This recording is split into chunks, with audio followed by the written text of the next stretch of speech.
자, 이번 시간 이어서 금치사 펀드 투자 권유 대행님 패스코드 제1회 해설 특강 6번째 시간이고요. 이번 시간부터 파트 3으로 넘어가서 우리 펀드 평가와 관련된 26번부터 30번까지 문제풀이 진행하도록 하겠습니다. 자, 먼저 26번 보시면 다음 중 펀드를 분석하고 그 다음에 평가하는 목적에 대한 설명으로 적절하지 않은 것을 골라보자.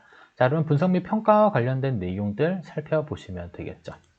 자, 먼저 펀드 분석을 보시면 펀드 분석이란 분석 대상 펀드의 특성을 찾아내는 과정이다. 그래서 펀드 분석 이꼬르 특성 정리하시고, 자, 두 번째 펀드 평가라고 하는 것은 펀드의 운용 성과를 측정하는 것. 자, 그럼 운용 성과를 측정해서 그 우열, 그 다음에 순위를 가리는 과정을 의미한다. 그래서 펀드 평가라고 하는 것은 운용 성과를 측정하는구나. 이렇게 연결해 주시면 되겠고요. 자, 두 번째, 펀드 분석 및 평가 정보의 이용 목적 관련돼서 선정, 모니터링, 그 다음에 운용 결과 분석 이 세 가지가 있습니다. 먼저 펀드 선정은 투자하기 좋은 펀드를 고르기 위해서 하는 것이고요. 그 다음에 모니터링은 점검하는 거죠. 그래서 투자한 펀드가 정상적으로 잘 운용되고 있는지 판단하기 위한 것. 그 다음에 운용 결과의 분석은 운용 결과의 성공 및 실패의 여부를 분석하고 내가 다시 투자할지 말지를 판단하기 위한 것. 이렇게 정리하시면 될 것 같습니다. 됐죠? 내용이 뭐 그렇게 어렵지는 않습니다. 자, 1번 선택지. 자, 펀드 분석은 펀드의 운용 성과를 측정해서 그 우열이나 순위를 기리는 과정이다. 자, 일단은 분석과 평가 이렇게 두 가지로 나눠졌는데 운용 성과를 측정하는 것은 펀드 평가와 관련된 부분입니다. 됐죠? 그리고 펀드 분석은 펀드의 특성을 찾는 것이다. 말바꿈이 있었으니까 1번 말바꿈 조심하시고요. 자, 2번 펀드 모니터링의 목적, 점검하는 목적은 뭐다? 펀드가 정상적으로 운용되고 있는지 판단하기 위한 것이다. 체크하시면 되겠죠. 3번 펀드 선정을 통해 투자하기 좋은 펀드를 선택할 수 있다. 그래서 펀드 선정은 좋은 펀드를 선택하기 위한 것이다. 네 번째, 운용 결과 분석을 통해서 재투자 여부를 판단할 수 있다. 보통 운용 결과가 좋으면 우리 재투자를 고려를 해보는데 근데 한 가지 생각하실 것은 무조건 운용 결과가 좋다라고 해서 재투자 여부를 판단하는 것은 아닙니다. 그때그때의 시장 상황들을 잘 분석해서 재투자 여부를 골라내야 될 필요도 있기는 합니다. 아무튼 정답은 1번으로 체크해 주시고, 자, 다음 27번 문제. 자, 다음 중 펀드 평가에서 계량적. 자, 계량적이라고 하는 것은 약간 좀 숫자와 관련된 거겠죠. 그래서 수치적인 성과 측면으로 볼 때 양호한 펀드로 볼 수 없는 것을 골라보자라고 했습니다. 자, 일단은 수익률이 절대적으로 높은 펀드는 좋은 펀드로 볼 수가 있겠죠. 대신에 위험은 낮아야 됩니다. 그래서 수익률은 높고 위험은 상대적으로 낮은 펀드가 양호한 펀드로 볼 수 있겠고요. 그 다음에 위험 조정 성과가 상대적으로 낮은 펀드가 아니라 높은 펀드. 자, 앞으로 위험 조정 성과라는 표현이 나오게 된다면 이때는 높은 펀드가 좋은 펀드로 볼 수 있겠습니다. 그래서 위험 대비 어느 정도 수익이 좋은 펀드를 양호한 펀드로 볼 수 있다. 이게 바로 위험 조정 성과이다. 라고 보시면 되겠고요. 네 번째, 위험 조정 성과가 절대적으로 높은 펀드가 좋은 펀드로 볼 수 있겠습니다. 그래서 상대적으로 낮은 펀드, 높은 펀드는 A 펀드와 B 펀드와 C 펀드를 비교를 하고요. 자, 기대 수익률이 모두 다 동일하게 10%, 10%, 10%일 때, 자, 보통 우리가 위험이라고 하면 표준 편차라는 이름을 씁니다. 아니면 뭐 손실폭 이렇게 보시면 돼요. 그래서 A의 표준 편차는 뭐 3%, 뭐 4%, 5%다라고 했을 때, 자, 상대적으로 위험 조정 성과가 높은 펀드는 뭐예요? 바로 기대 수익은 동일한데 위험이 낮은 요 A 펀드가 상대적으로 위험 조정 성과가 높은 펀드로 볼 수 있는 것입니다. 아셨죠? 이때 양호한 펀드로 볼 수 있다. 그래서 정답은 3번으로 체크를 해 주시면 될 것 같습니다. 이거는 해설이 있는데 그냥 여러분들이 한번 정도 보세요. 크게 어렵지 않습니다. 아셨죠? 의, 계량적인 성과 관련된 부분. 근데 이거 다만 과거의 성과가 미래에도 계속 지속된다는 것을 보장해 주지 않는다. 기본 개념이죠. 어렵지 않으니까 한번 쭉 읽고 정리 한번 해주시면 되겠습니다. 자, 다음 28번 문제. 자, 다음 중 집합투자기구 운용 결과 분석에 대한 설명으로 적절하지 않은 것을 골라보자 라고 했습니다. 자, 개념 있으니까 한번 볼게요. 자, 결과 분석의 이유는 계획과 대비해서 결과가 성공했는지 혹은 실패했는지 여부를 판단하고 개선할 수 있는 자, 방법을 찾는 것이다 라고 보시면 돼요. 그래서 어떠한 목적이 있는데, 그러니까 펀드를 투자한 목적이 있는데 그 계획에 대비해서 결과가 성공했는지 혹은 실패했는지 여부를 판단하는 것, 그리고 개선할 수 있는 방법을 찾는 것이라고 정리해 주시면 되고, 자, 두 번째, 집합투자기구의 운용 결과 분석을 통해 투자자가 취할 수 있는 방안은 계속 투자할 것인가, 아니면 일부 환매할 것인가, 아니면 전부 재투자할 것인가 여부를 결정할 수 있다. 그래서 운용 결과 분석을 통해서 할 수 있는 것, 첫 번째, 계속 투자, 두 번째, 일부 환매, 세 번째, 다른 펀드로 갈아타는 재투자 여부를 결정하기 위한 것이다. 세 번째, 성공적인 운용 결과를 보였다라고 해서 해당 펀드에 계속 투자해야 하는 것은 아니고요. 실패한 펀드라고 해서 투자를 중단해야 한다라는 식의 일률적인 판단을 해서는 안 됩니다. 자, 운용 결과가 좋았는데 향후 안 좋을 것 같을 수도 있고, 현재는 실패했지만 앞으로 상승할 수도 있는 여러 가지 복합적인 원인들이 있습니다. 그래서 그러한 다양한 것들을 우리가 종합적으로 분석한 이후에 재투자해야 된다라는 여부, 아니면 매도를 해야 된다라는 여부, 이러한 것들을 고려해 볼 필요가 있겠고요. 네 번째, 단순히 단기 운용 성과 실패를 분석하는 차원에서 나아가 장기 운용의 성과가 실패로 연결된지 여부를 파악해야 된다. 그래서 단기 운용의 성패를 분석하는 것보다도 추가적으로 장기 운용의 성과가 실패로 연결될지 여부들을 추가적인 파악이 필요하다는 내용이고요. 다섯 번째, 장기 투자의 성공 여부를 파악하기 위해 1차적으로 집합투자기구의 성과가 절대적으로 양호하였는지 판단하고, 그러니까 집합투자기구, 그러니까 펀드의 성과가 일단은 절대적, 상대적으로 양호했는지 여부 판단하고요. 그 다음에 두 번째로는 이러한 성과가 나타난 원인이 무엇인지를 판단해서 해당 성과가 지속될지 여부를 판단해야 된다. 그래서 펀드가 양호한지 여부, 두 번째로는 이러한 원인이 나타난 이유가 무엇인지까지 파악해서 앞으로 성과가 지속될 것인지 여부를 판단해 볼 필요가 있다는 내용으로 우리 집합투자기구 운용 결과 분석 내용 살펴봤습니다. 자, 그러면 위로 올라가서 내용을 보시면 첫 번째, 펀드 운용의 결과가 성공했는지 실패했는지 여부를 판단할 수 있다. 무엇을 통해서? 운용 결과 분석을 통해서. 자, 두 번째, 운용 결과 분석을 통해 투자자는 재투자 여부를 결정을 할 수도 있겠죠. 그래서 계속 유지할 것인지, 아니면 일부만 환매할 것인지, 아니면 재투자할 것인지 여부를 분석할 수 있습니다. 결정할 수 있습니다.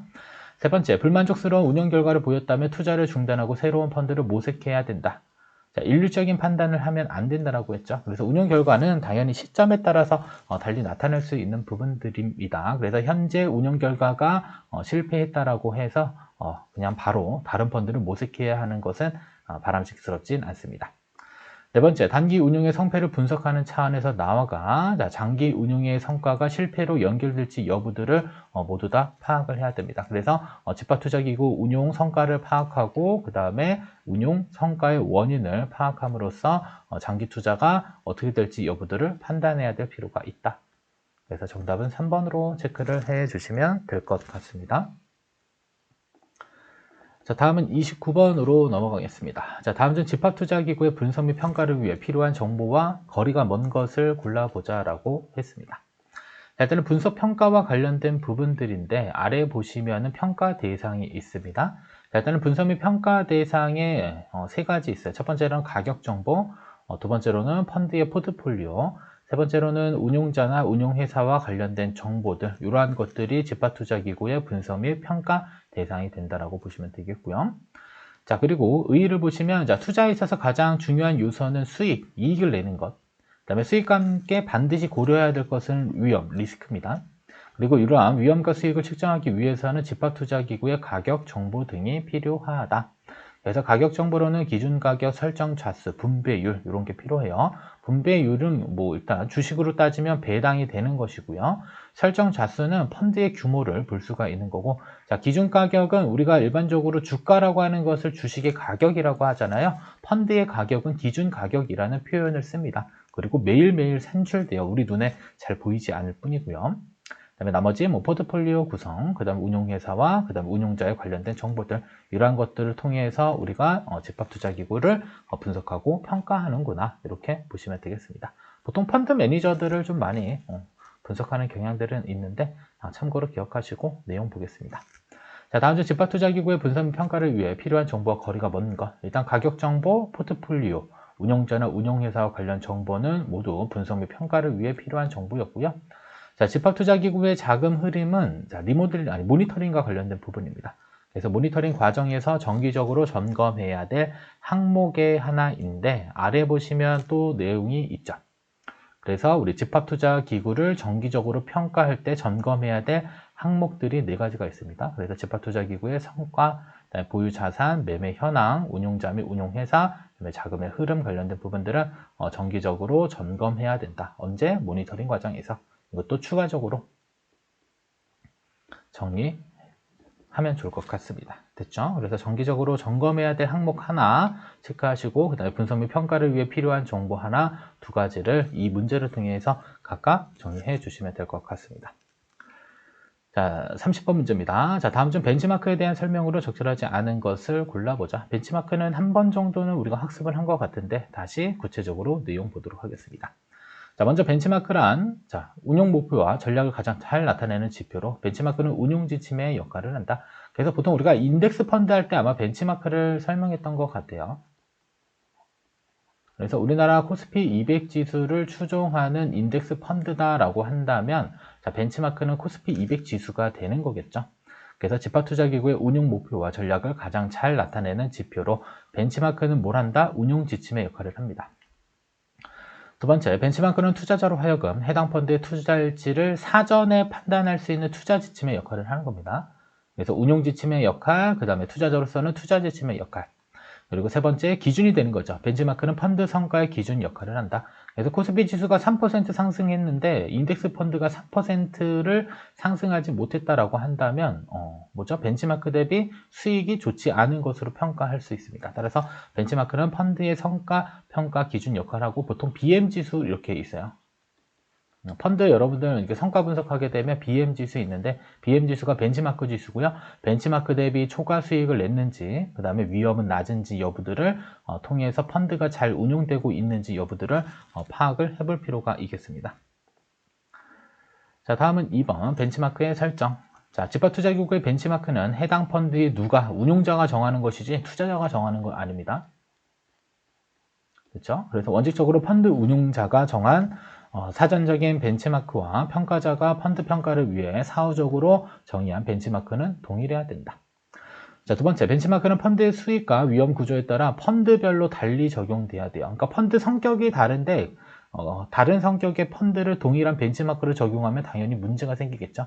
그래서 특성이 다른 두 펀드를 같은 벤치마크를 적용하는 것은 적절하지 않다라고 보시면 되겠고, 자, 그리고 벤치마크의 종류는 연결형 형태로 문제가 나올 수도 있을 것 같습니다. 연결형.